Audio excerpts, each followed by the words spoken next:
Hello hi, നമ്മളിന്നിവിടെ ഉണ്ടാക്കാൻ പോകുന്നത് പാൽക്കപ്പയാണേ. അപ്പം ഞാനിപ്പോൾ 1 കിലോ കപ്പയാണ് എടുത്തുള്ളത്. അതൊന്ന് ചെറുതായിട്ടൊന്ന് കട്ട് ചെയ്തിട്ട് അതിലേക്ക് വെള്ളം ഒഴിച്ചിട്ടുണ്ട്. 1 സ്പൂണ് ഉപ്പിടുവാണേ. ഇനി നമുക്കിത് നന്നായിട്ടൊന്ന് വേവിച്ചെടുക്കണം. അപ്പോൾ നമ്മുടെ കപ്പ നന്നായിട്ടപ്പം വേവിച്ചെടുത്തിട്ടുണ്ടേ.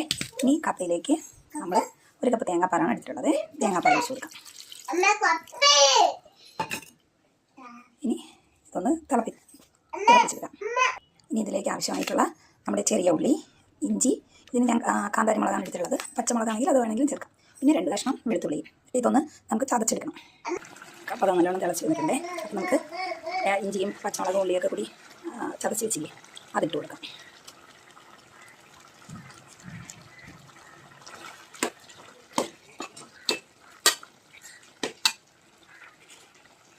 ഇനി ഇതിനകത്തേക്ക് 1/4 പാൽ ചേർത്ത് കൊടുക്കാവേ. നല്ലോണം ഒന്ന് തിളച്ച് വരണം. കപ്പ നല്ലോണം ഒന്ന് കുറുകി വന്നിട്ടുണ്ടേ. ഇനി നമുക്കിതിലേക്ക് കടുക് വറുത്ത് ഒഴിച്ചു കൊടുക്കാം. കുറച്ച് കടുകിട്ട്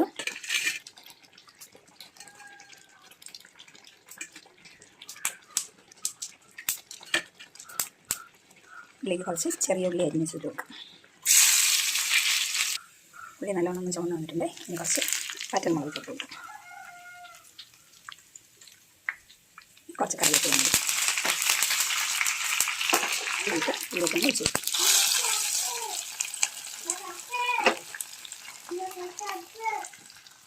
അപ്പം നമ്മുടെ പാൽക്കപ്പ ഇവിടെ റെഡി ആയിട്ടുണ്ട്.